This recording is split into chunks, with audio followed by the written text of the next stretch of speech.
Bismillahirrahmanirrahim. Alhamdulillahi rabbil alamin.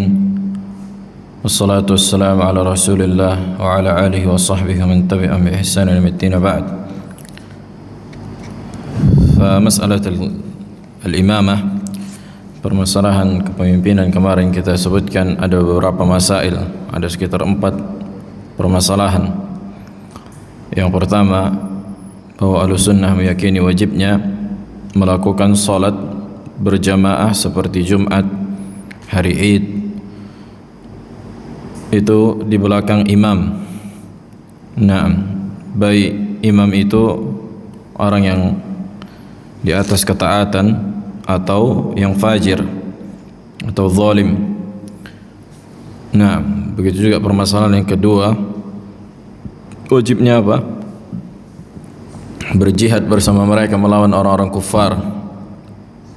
Apabila imam menyerukan untuk berjihad, maka bagi yang memiliki kemampuan untuk mengikutinya.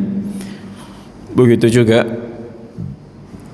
permasalahan yang ketiga, bahwa Ahlussunnah mendoakan kebaikan kepada pemimpin mereka.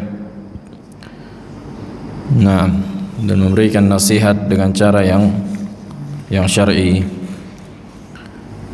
Begitu juga pembahasan atau masalah yang lain, bahwa Ahlussunnah melihat wajibnya atau meyakini wajibnya memerangi orang-orang yang memberontak kepada pemerintah.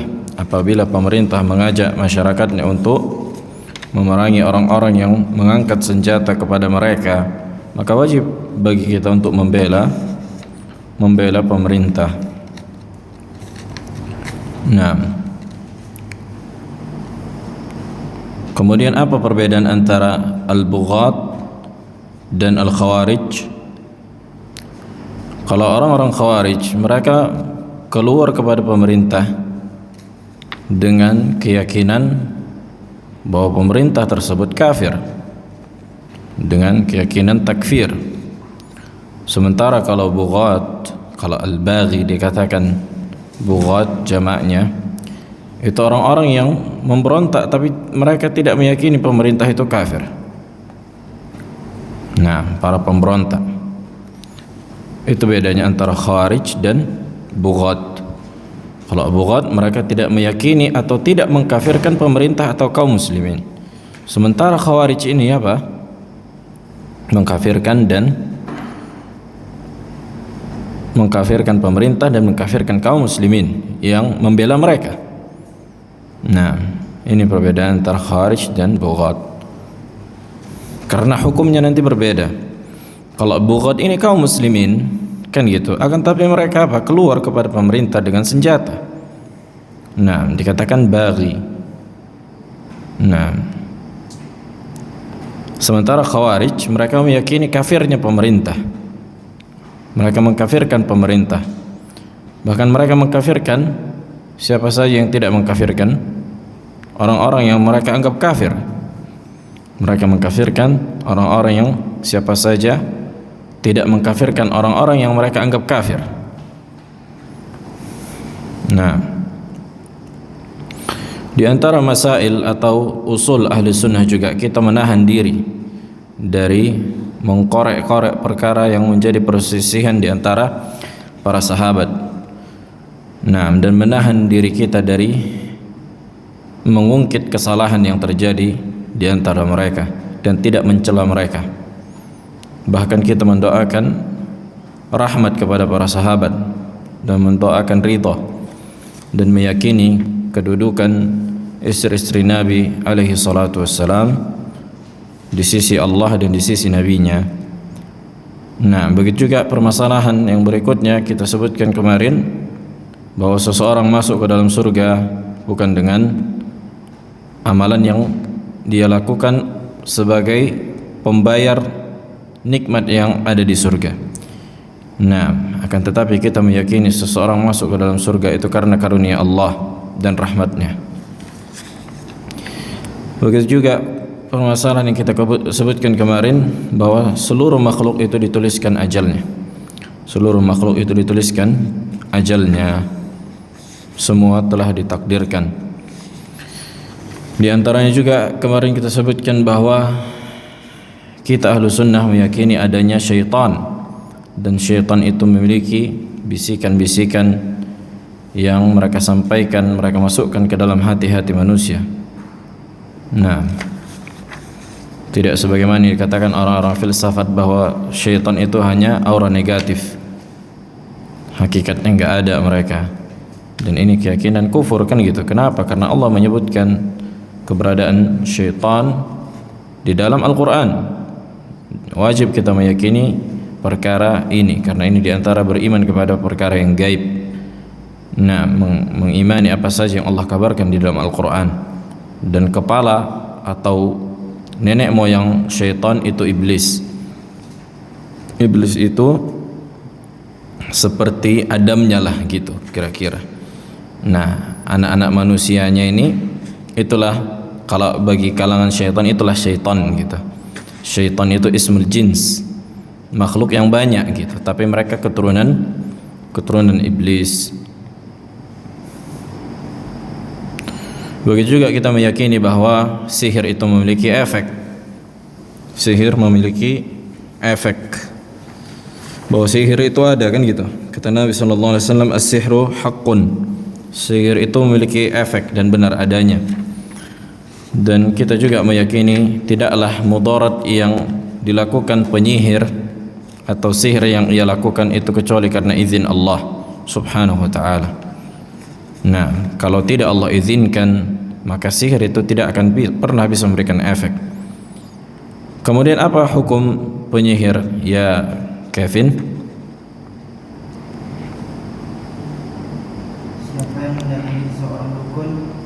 La, hukum had bagi seorang penyihir. Diapai dia? Hukum had, apakah dipotong tangannya atau digeletikin? Aywa. Hukum had bagi seorang penyihir apa? Kata Nabi, darbatun bisayf, kan gitu, dibunuh. Nah, haddus sahir darbatun bisayf. Taib. Sekarang masuk pembahasan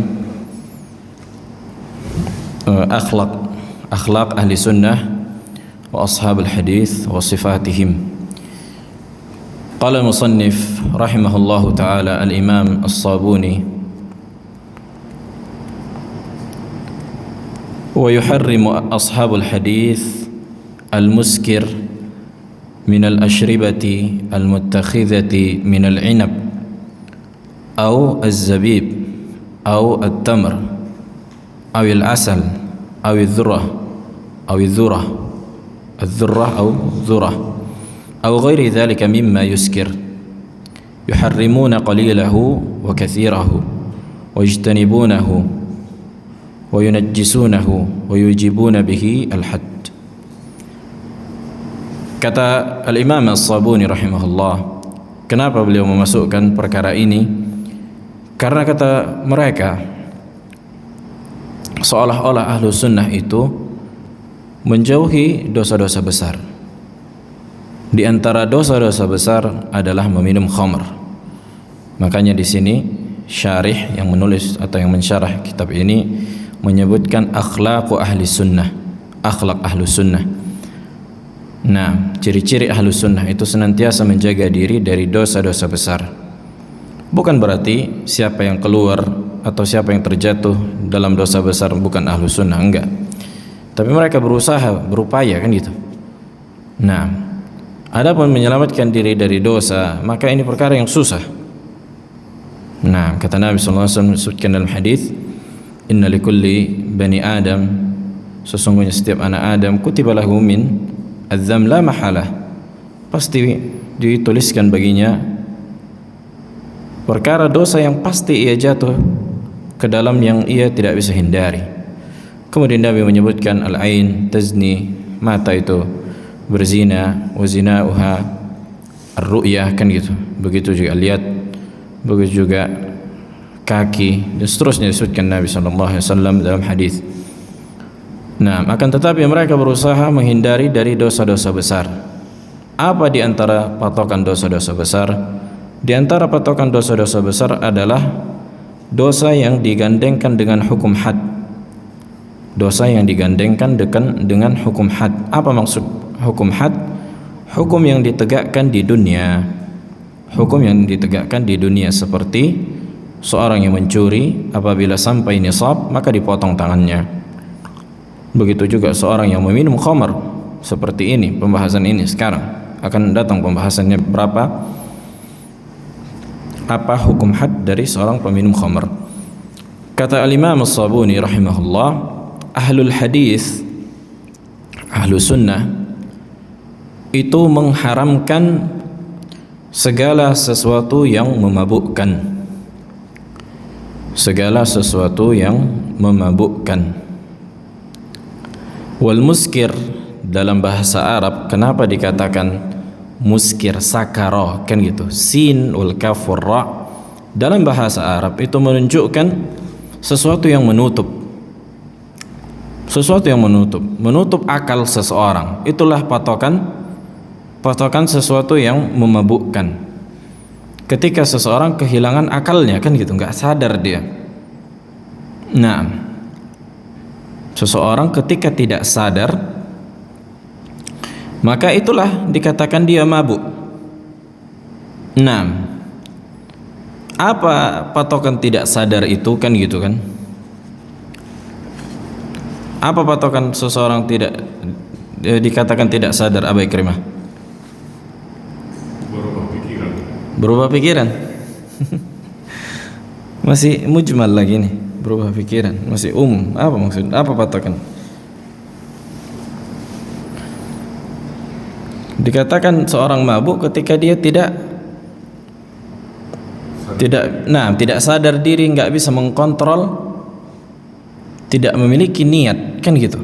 Laisa fihi qasd, tidak ada niatnya dalam melakukan perbuatan. Makanya dari seseorang yang mabuk ini muncul banyak hukum. Apa hukum seorang yang mabuk ketika dia menceraikan istrinya? Talaqul muskir dalam istilah fikih. Seorang yang mabuk, kan gitu, diceraikan istrinya. Dia nggak sadar nih apa hukumnya. Nah, ini pembahasan yang lain gitu.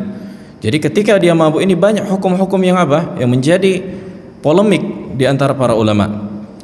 Nah, dan ini mudarat bagi dia dan bagi orang lain, kan gitu. Yang pertama, Allah Subhanahu wa taala, di antara kasih sayang Allah kepada hambanya, Allah mengharamkan perkara-perkara yang bisa menghilangkan akal, karena ketika seseorang kehilangan akal, ini apa? Ini berbahaya. Makanya kata Nabi SAW, al-khamru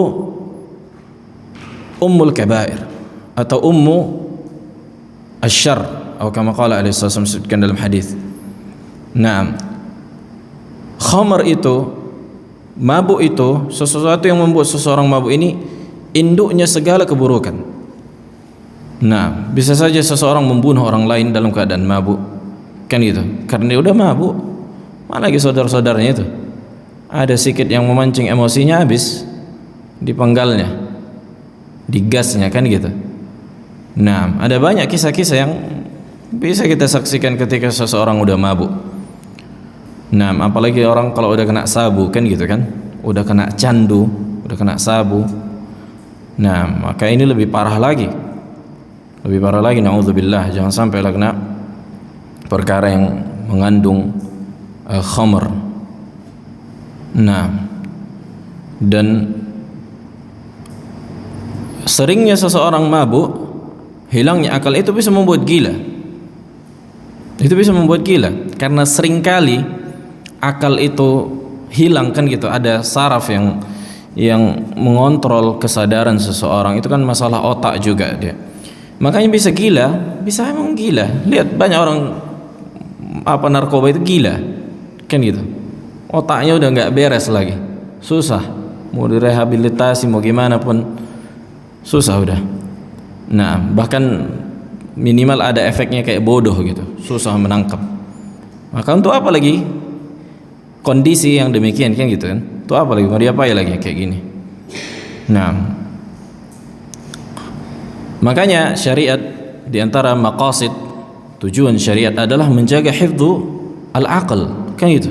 Daruriyatul khams, 5 pondasi di dalam kehidupan manusia yang dijaga oleh syariat, di antaranya hifdzul aql, menjaga akal. Makanya Allah mengharamkan al-khamr. Nah, dan khamr ini di dalam Islam ada 3 marahil. Ada 3 apa? 3 fase. Yang pertama, dihalalkannya khamr di awal-awal keislaman.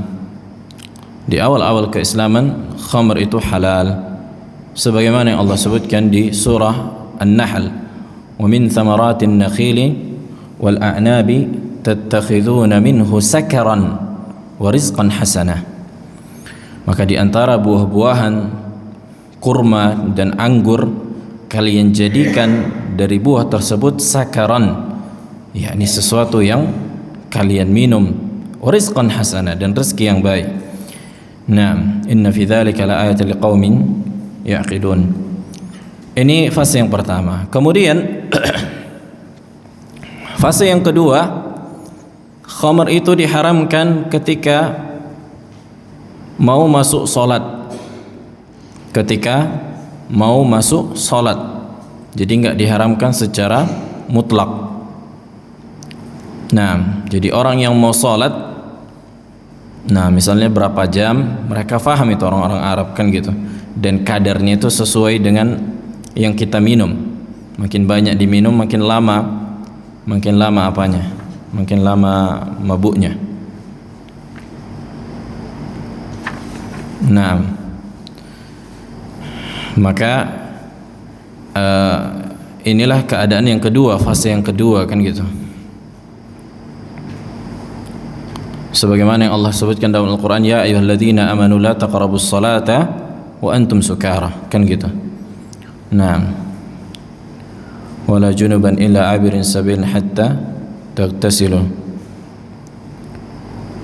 Wahai orang-orang beriman, janganlah kalian dekati salat sementara kalian dalam keadaan mabuk gitu.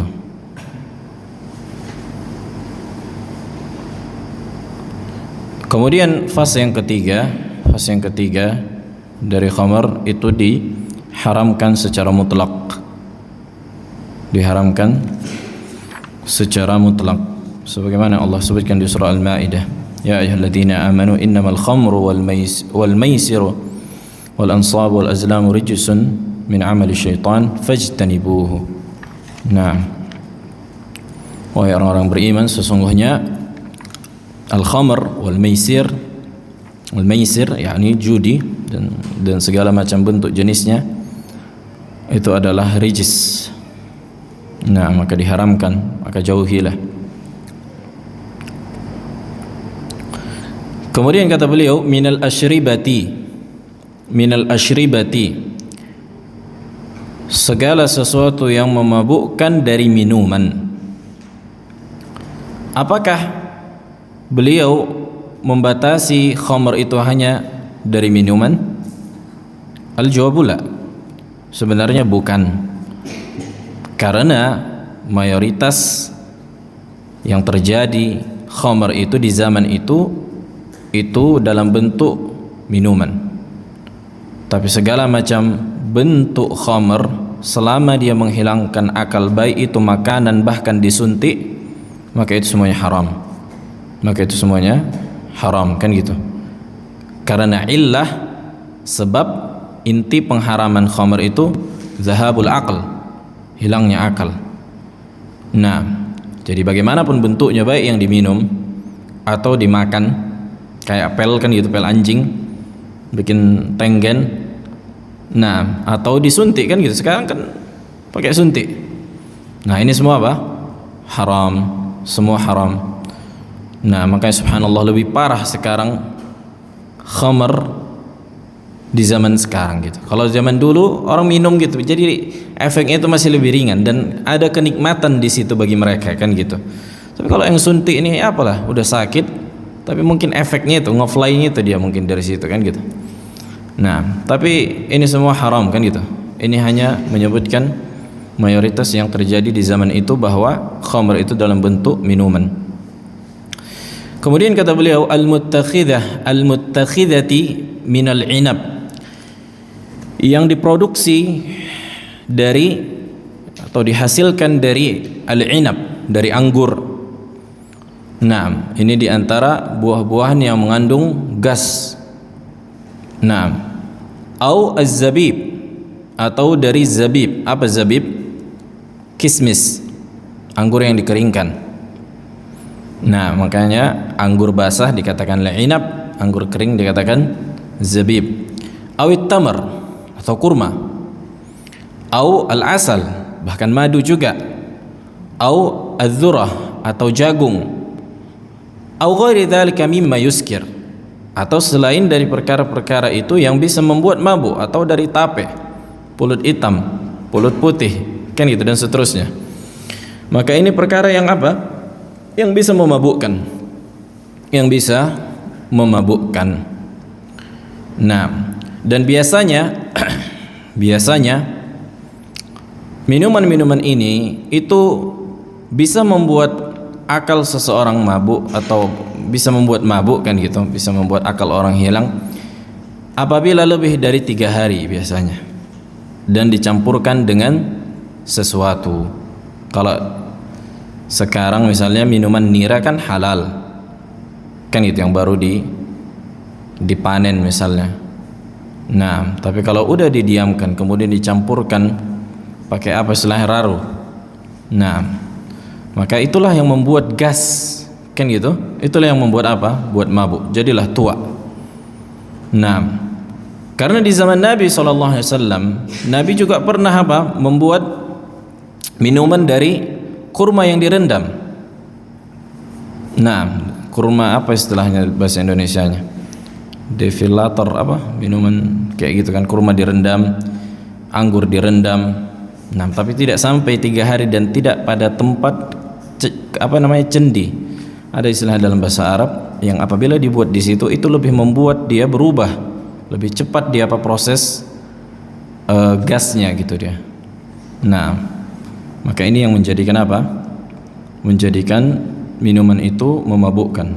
Sebagaimana disebutkan dalam Sahih Muslim, kana Rasulullah sallallahu alaihi wasallam yuntabadhu lahu awwal al-lail. Membuat nabidh. Nabidh itu minuman dari anggur. Nah, direndam anggur itu. Fayashrabuhu idza asbah yaumahu dzalik. Jadi malamnya Nabi rendam, baik itu anggur atau kurma. Nah, kemudian paginya beliau minum alaihi salatu wasalam. Wal lailati taji, begitu juga malamnya masih bisa, kan gitu. Wal ghad wal lailatul ukhra. Wal ghad ila al-asr, tuh sekitar 3 hari masa kadaluarsanya. Fa in baqiya syai'un saqahu al-khadim. Kalau masih ada sisa, Nabi enggak habiskan minuman itu, Nabi kasih kepada pembantunya. Au amara bihi. Nah, atau kalau udah enggak ada lagi, udah makin lama, fa subba, maka udah dibuang aja, kan gitu. Karena kalau enggak ada yang minum, dia bakal berubah menjadi khamr. Nah, begitu juga dikiaskan dengan tape, kan gitu. Tape ini kalau masih ringan, masih baru, segar, maka enggak memabukkan gitu. Tapi kalau udah lama dan itu bisa menghilangkan akal, nah ini yang diharamkan. Nah,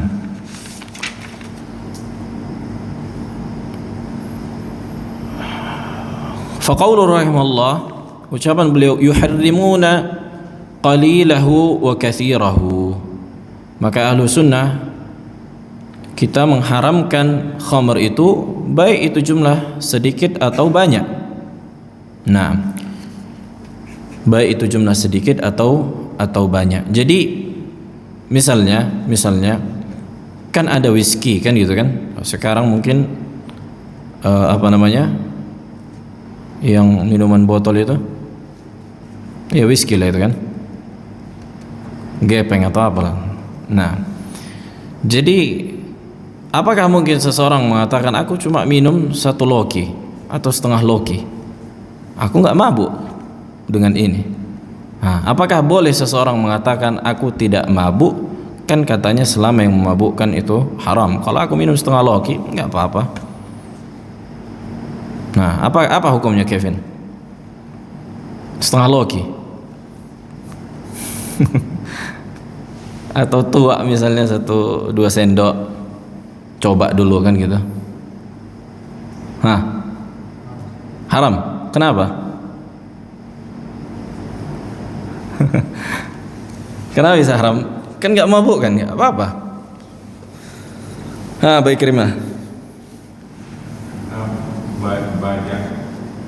Banyaknya haram, sedikitnya juga haram. Ayo. Nah, tapi kenapa? Apa alasannya? Kenapa sedikit diharamkan juga?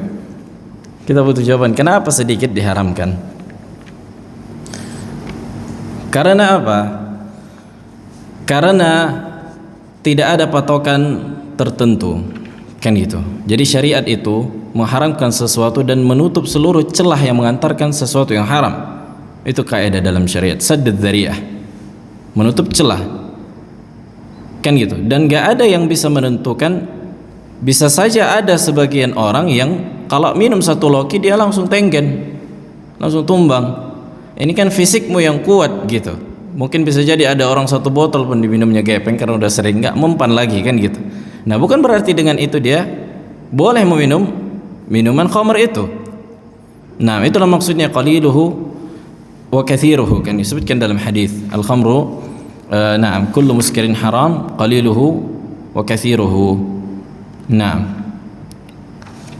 maka inilah tujuan syariat, menutup celah, saddud dzari'ah. Dan yang kedua, tidak ada patokan yang bisa menentukan siapa yang minum 1 loki itu enggak mabuk. Buktinya banyak orang sesirup pun diminumnya bisa langsung tenggen, kan gitu. Jadi enggak ada patokan, ghairu muntabit. Nah, dari situlah apa?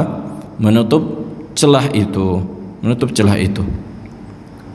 Nah, dan ucapan beliau wa yajtanibunahu, dan kita menjauhinya, maka ini jelas, kan gitu.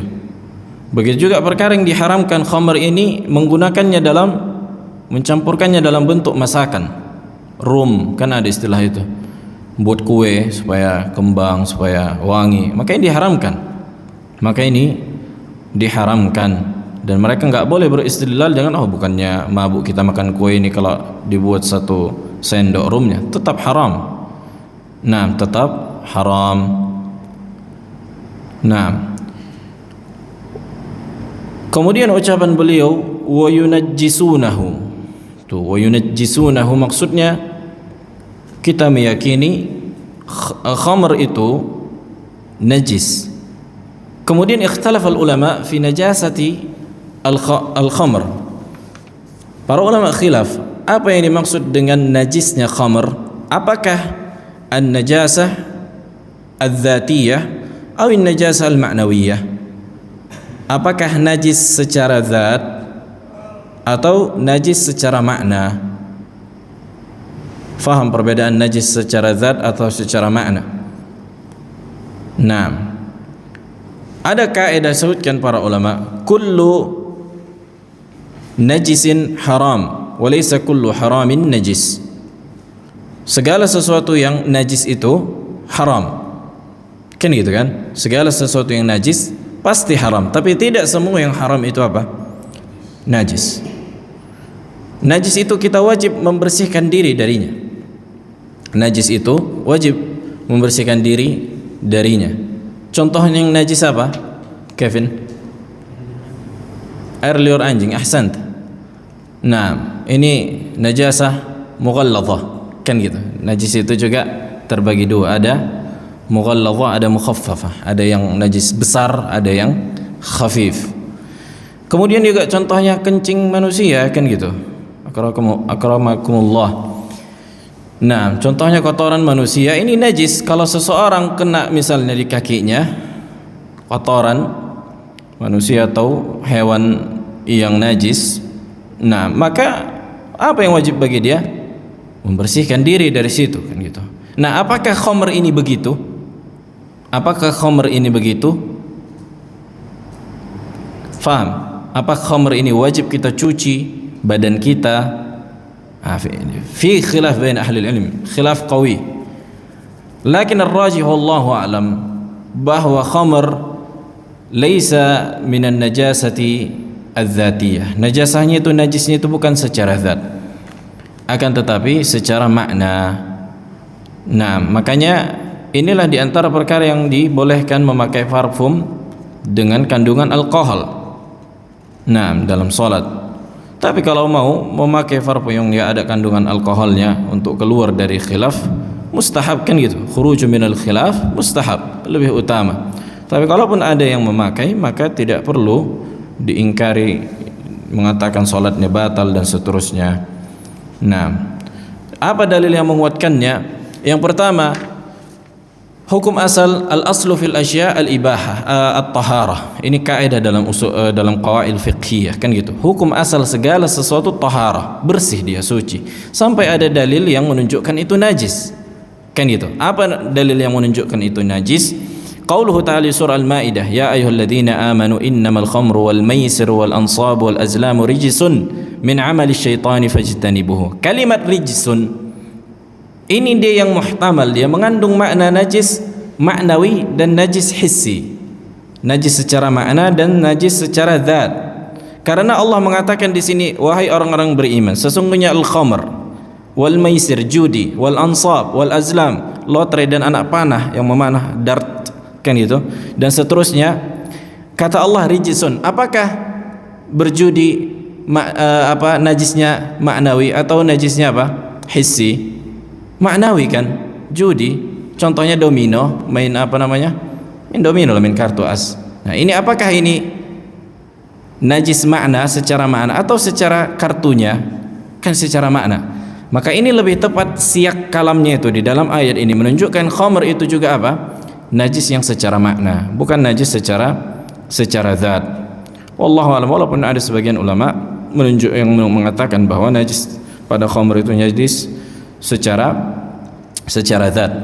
Begitu juga disebutkan dalam hadis bahwa ketika diturunkannya ayat khamr di surah Al-Maidah, bahwa Nabi SAW dan para sahabat yang lain memerintahkan untuk menumpahkan khamr fi sikakil Madinah, di jalan-jalan kota Madinah. Apakah mungkin Nabi SAW dan para sahabat mencurahkan yang najis di jalan-jalan mereka? Kan nggak mungkin gitu.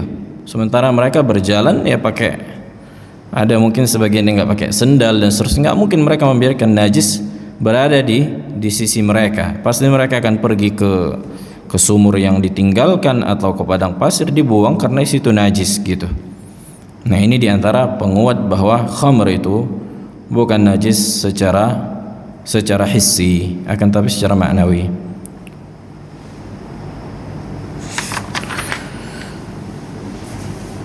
Nah, faqauluhu rahimahullah wa yujibuna bihi al-hadd,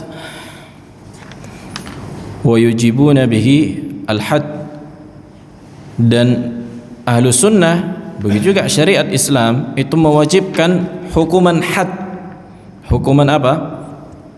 Hukuman had bagi orang yang meminum khamr, dan ini tentunya mendatangkan saksi kan gitu. Nah, atau dia menyerahkan diri kepada hakim, dia mengaku kalau dia meminum khamr misalan, baru ditegakkan hukum had. Kemudian apa hukuman hadnya? Apa hukuman had bagi orang yang meminum khamr? Itu dicambuk sebanyak 40 kali. Sebanyak 40 kali. Sebagaimana yang disebutkan di Sahih Muslim bahwa Nabi alaihi wasallam utiya bi rajulin syaribal khamra. Nabi sallallahu alaihi wasallam utiya bi rajulin, lihat tidak disebutkan siapa nama sahabat itu kan gitu, bahwa Nabi sallallahu alaihi wasallam didatangkan seseorang. Nah, dalam rangka menutup aibnya dan menjaga kehormatannya. Karena nggak penting siapa orangnya kan gitu, yang penting hikmah atau faidah yang diambil dari kejadian itu. Fajaladahu bijaridataini nahwa arba'in. Kemudian Nabi pun memerintahkan orang untuk apa? Untuk memecutnya dengan bijaridatain, itu dengan pelepah kurma. Pelepah kurma itu kalau sekarang mungkin bisa kita bayangkan pelepah sawit kayak gitu, itu yang sakit itu. Bayangkanlah dipukul pakai pelepah sawit atau pelepah kurma lebih kecil kan ya. Nah, itu 40 kali. Wa fa'alahu Abu Bakar. Abu Bakar juga ketika menjadi pemimpin begitu juga. Falamma kana Umar, nah ketika Umar yang menjadi khalifah, pemimpin, istasyaran nas, sehingga Umar pun apa? Bermusyawarah dengan manusia, dengan orang-orang, dengan para ulama yang bersama beliau. Faqala Abdurrahman akhaffa al-hudud 80 fa amara bihi Umar. Kemudian Umar apa? Menambah kadar pukulan atau pecutan bagi seorang peminum khamr menjadi 80. Naam. Maka ini kata para ulama min babi ta'zir. Yang wajib itu 40, kalau mau ditambah boleh. Min babi ta'zir. Mungkin karena sebagian waktu dan tempat bagi mereka 40 itu enggak, masih geli gitu. Enggak kerasa kan gitu. Udah kita tambah sedikit apanya? Porsinya biar apa? Biar jerah. Nah, dibuatlah 80. Boleh tambah 150 misalnya, mungkin apabila keadaan idza kana al-hal iqtadat dzalik, kata para ulama min babi ta'zir. Tapi yang wajibnya berapa? 40 gitu. Kalau mau ditambah lagi melihat dari maslahat kan gitu. Karena kalau enggak dibuat banyak orang enggak jerah misalnya. Nah, tapi hukum asal adalah membuat apa? Sebagaimana yang dilakukan Nabi alaihi wasallam, yakni 40. Nah, jangan langsung gitu. Kalau 40 udah jerah ya udah. Tapi itu hadnya gitu, itu batasannya. Adapun selebihnya dikatakan hukum ta'zir, dan hukum ta'zir membuat jerah itu tidak ada ketentuannya di dalam Islam. Maksudnya apa? Tidak ada batasannya, enggak ada batasan yang ditunjukkan dalam Islam. Itu dikembalikan kepada hakim, ijtihadul hakim kata para ulama. Nah, bahkan bisa sampai membunuh. Hukum ta'zir itu bisa sampai tingkat al-qatl. Nah, kemudian di antara masalah khamar juga, ini kan hukum di dunia, kemudian hukum di akhirat. Sebutkan dalam hadis bahwa peminum khamar itu tidak akan meminum khamar yang ada di surga. Subhanallah, di surga itu apa? Ada wa anharin min khamrin, kan gitu, dan sungai-sungai dari khamar. Nah, la yuskir, yang tidak la ghaulun fiha, yani tidak ada membuat ghaul, membuat apa namanya? Membuat mabuk. Walahum anha yunzafun. Disebutkan dalam Al-Quran ada banyak sifat khamr yang ada di surga. Nah, kemudian ikhtilafal ulama wa intaba, kalau seorang bertaubat, apakah dia masih mendapatkan khamr yang ada di surga? Nah, ini terjadi khilaf para ulama. Makanya subhanallah, jangan sampai kita merasakan satu teguk pun khamr, kan gitu. Nah, ikhtilafal ulama, kalau dia taubat, kan gitu. Sebagian ulama mengatakan kalau dia enggak taubat, dia enggak akan mendapatkan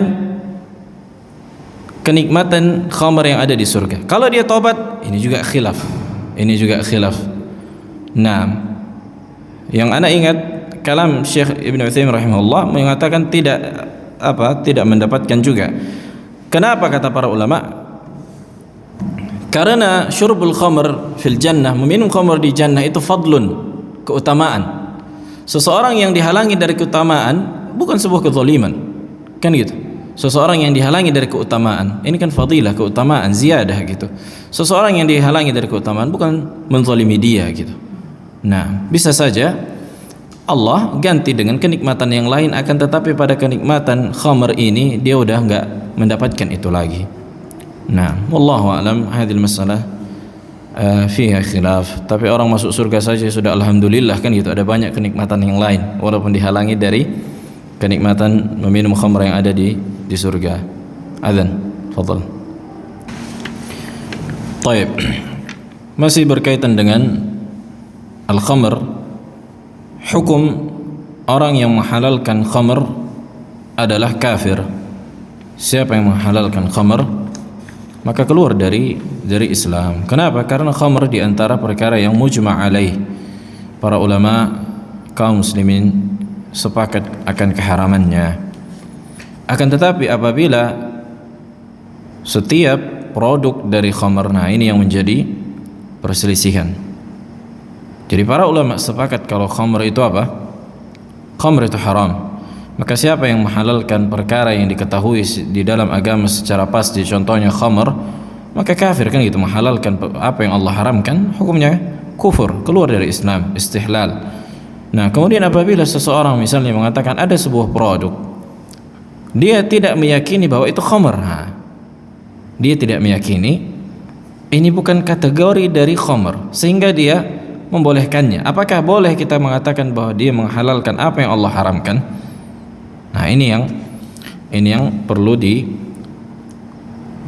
diperhatikan gitu. Karena di antara mazhab Abi Hanifah rahimahullah, mereka menganggap bahwa khamr itu sesuatu yang terbuat dari anggur saja, produk yang dari anggur.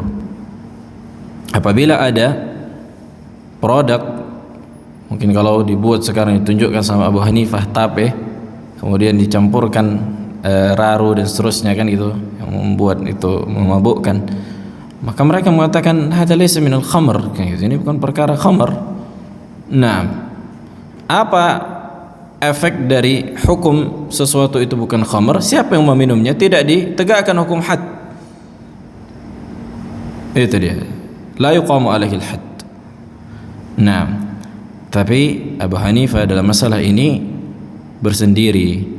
Maka yang benar sebagaimana kata Nabi sallallahu alaihi wasallam, kullu muskirin haram, segala sesuatu yang memabukkan adalah haram. Wa kullu muskirin khamrun wa kullu khamrin haram. Nah, kemudian sebutkan dalam hadis akan datang manusia di umat Nabi alaihi wasallam yang menjadikan nama khamr ini selain namanya. Artinya mereka ubah namanya supaya seolah-olah itu halal, kan gitu.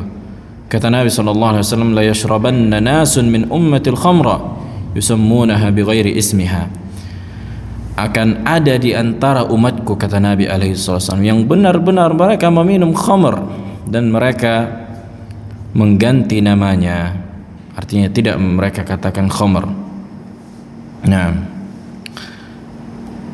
begitu juga kata Nabi sallallahu alaihi wasallam, la yakunanna min ummati aqwamun, akan ada nanti di kalangan umatku sebuah kaum yastahilluna al-hir wal harir atau al-hira wal harir wal khamr wal ma'azif. Akan datang sebuah kaum di kalangan umatku, kata Nabi sallallahu alaihi wasallam, yang menghalalkan al-hira. Nah, maksudnya al-hira al-farj, ay zina, wal harir dan sutra, dan khamr dan ma'azif dan alat-alat musik. Nah, dan bentuk istihlal di sini menunjukkan bahwa itu haram, kan gitu. Maksudnya mafhumul mukhalafah dari hadis ini bahwa perkara-perkara ini perkara yang haram. Nah, kemudian para ulama mengatakan apa yang dimaksud dengan istihlal di sini? Hal istihlal i'tiqadi? Apakah mereka menghalalkan dengan keyakinan? Nah, yang zahir dari hadis ini bahwa mereka menghalalkan secara perbuatan.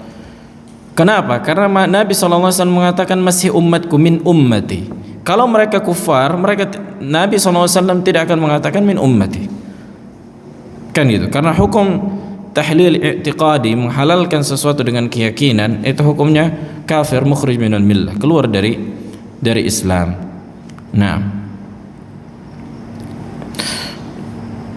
begitu juga sebutkan dalam hadis yang lain, la yashrabanna unasun min ummatil khamra yusammuna bighairi ismiha ya'zifu ala ru'usihim bil ma'azif. Naam, wal qayyinat wal mughanniyat yakhsifu Allahu bihim al ard wa yaj'al minhum al qiradata wal khanazir. Ini diriwayatkan oleh Imam Ibnu Majah, hadisnya hasan. Kata Nabi sallallahu alaihi wasallam, akan datang sebagian dari umatku min ummati, yang mereka benar-benar meminum khamr dan menamakan khamr ini selain dari namanya. Nah, yang mereka berjoget-joget dan memainkan alat-alat musik dan bersama wanita-wanita yang menyanyi. Apa ancamannya? Yakhsifullahu bihimul ard. Allah balikkan bumi kepada mereka. Allah buat bumi itu, Allah gulingkan, dan Allah menjadikan di antara mereka sebagai monyet-monyet dan babi-babi. Dan ini Allah jadikan mereka monyet-monyet secara hissi. Memang Allah ubah fisik mereka menjadi monyet dan menjadi babi. Tidak sebagaimana yang dikatakan sebagian orang, Allah ubah hati-hati mereka. Nah, karena pernah menjumpai orang mengatakan demikian. Katanya Bani Israel itu diubah menjadi monyet dan babi, bukan fisiknya akan tapi hatinya, dan ini ucapan batil. Nah, mudah bagi Allah Subhanahu wa taala menjadikan mereka sebagai monyet dan babi. Nah, kita tambahkan sedikit lagi. Qala al-musannif rahimahullahu taala wa yarawna al-musara'ah ila ada'i as-salawat wa iqamatiha fi awail al-awqat afdal min ta'khiriha ila awakhir al-awqat ihrazan lil ujuri al-jamilah biha wal mathubat. Kemudian kata beliau, di antara ini kan min babi adab wal akhlaq gitu. Di antara akhlak dan adab ahlu sunnah juga mereka menyegerakan salat. Nah, menyegerakan salat dan menegakkannya di awal-awal waktu, dan itu lebih utama dibandingkan mengakhirkannya dalam rangka jaga-jaga gitu. Khawatirnya nanti kalau diakhirkan ada yang menghalangi kita untuk salat gitu, dan dalam rangka meraih pahala yang besar. Nah, sebagaimana Allah katakan hafizu 'alas salawati was salatil wusta wa qumu lillahi qanitin, kan gitu. Begitu juga kata Nabi sallallahu alaihi wasallam ahabbul a'mali ila Allah, kan gitu. Di antara amalan yang Allah cintai adalah menegakkan salat pada waktunya atau di awal waktu. Nah, kemudian masalah fiqhiyah, apa hukum mengakhirkan waktu salat? Al-asal, hukum asal menegakkan salat adalah di awal waktu, dan boleh mengakhirkannya apabila ada maslahat dan hajah di situ. Sebagaimana disebutkan di riwayat Bukhari bahwa Nabi SAW ketika musim panas itu mengakhirkan salat zuhur dekat ke salat asar. Kenapa? Karena nggak sanggup orang untuk sujud di tanah, saking panasnya gitu. Karena masjid Nabi SAW nggak kayak kita sekarang full AC kan gitu. Itu pakai pelepah kurma, kadang bocor, kadang sela-sela kurma itu panas matahari itu masuk kan gitu, akhirnya menguap, panas, orang nggak mampu, masyaqqah syadidah gitu. Akhirnya dibolehkan apa? Mengakhirkan waktu salat apabila ada hajah dan maslahat. Nah, dan ini kadang-kadang gitu, bukan ini yang menjadi kebiasaan Nabi alaihi salatu wassalam. Begitu juga para ulama sepakat bahwa bolehnya mengakhirkan waktu isya. Nah, kemudian apakah yang lebih afdal, mengakhirkan waktu isya atau menyegerakannya? Maka wallahu alam lebih afdal mengakhirkannya. Tapi apabila kebiasaan manusia dan manusia masyaqqah kan gitu, misalnya dibuat jam 9, jam 10, mungkin gak akan lagi ada yang datang misalnya orang, nah susah bagi manusia, maka gak apa-apa dikerjakan di awal waktu, menjaga maslahat salat jamaah.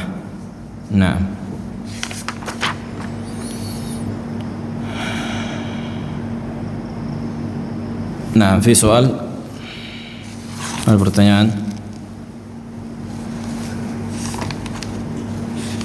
Ahlan wa sahlan.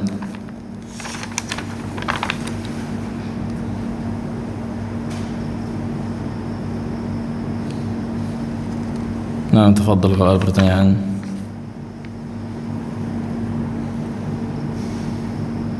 Masalahnya itu macam mana kalau yang sekarang kita pakai masalah? Nah, Masalah itu mengaitkan sholat itu. nah, dilihat maslahat jamaah, maslahat mayoritas dari jamaah yang salat kan gitu. Contohnya macam salat Isya, kalau kita buat misalnya di akhir waktu seperti sekitar jam 10 misalnya atau jam setengah 11 tergantung waktu Isya kan gitu, maka mungkin bisa jadi orang susah untuk datang kan gitu, orang udah pada istirahat, orang udah pada capek. Kalau waktunya dekat dari maghrib kayak gini kan bisa orang menunggu, dan ini lebih memudahkan manusia gitu. Maka ini masalah di antara maslahat. Nah, itu di antara maslahat. Contohnya juga sebagaimana di zaman Nabi alaihissalam, ketika salat zuhur itu dikerjakan di awal waktu, itu puncak panas matahari kan gitu, tengah hari gitu. Jadi orang nggak mampu, masyaqqah, nggak khusyuk lagi orang mau salat, mau sujud dia terbakar keningnya kan gitu. Makanya disebutkan juga dalam hadis bahwa sebagian sahabat itu pakai imamah, meletakkan imamahnya mereka sujud di imamah mereka saking panasnya. Itu aja masih pakai alas gitu. Karena sekarang nggak pakai sejadah, nggak pakai keramik, nggak ada AC. Nah, makanya itu diantara maslahat gitu, mengakhirkan waktu sholat, agak dibuat ke dekat asar, lebih apa? Lebih turun suhu dan lebih dingin lah gitu, lebih memungkinkan. Nah, karena nggak mungkin diakhirkan atau dijamak, diakhirkan ke asar kan gitu. Walaupun sebenarnya boleh sekali-sekali ala sahih. Nah, menggabungkan atau menjamak salat min ghairi, sebagaimana disebutkan oleh Ibn Abbas, min ghairi matarin wala khaufin. Nah, kenapa? La, kalau nggak ada hajah, ini yang kehilangan keutamaan. Mengakhirkan waktu salat tanpa hajah, ini yang ini yang tidak boleh gitu. Hukumnya khawatir dia fawailul lil musallin alladzina an salatihim sahun. Celaka kalau orang-orang salat, nah, yang lalai dari salatnya. Kata para ulama, lalai dari waktu utama, lalai dari kekhusyukannya. Nah, sebagian lagi yang mengatakan meninggal atau mengerjakan waktu salat itu ketika udah keluar, ini lebih parah lagi. Nah, kalau mengerjakan salat di luar waktu dengan sengaja, la tasih, maka tidak sah salatnya. Bisa kalau masalahnya mengurus anak. La, masalah mengurus anak, naam, tapi hak Allah lebih diutamakan dibandingkan hak makhluk. Hak Allah Subhanahu wa taala lebih diutamakan dibandingkan hak makhluk. Nah, jangankan masalah anak, misalnya kita jadi pegawai, jadi apapun kan gitu, bos kita memaksa kita untuk kerja, salat asar nanti aja jam 6, setengah 7 misalnya. La ta'ata li makhluqin fi maksiatil khaliq. Tidak ada ketaatan bagi manusia dalam rangka bermaksiat kepada Allah Subhanahu wa taala. Ilahuna alhamdulillah.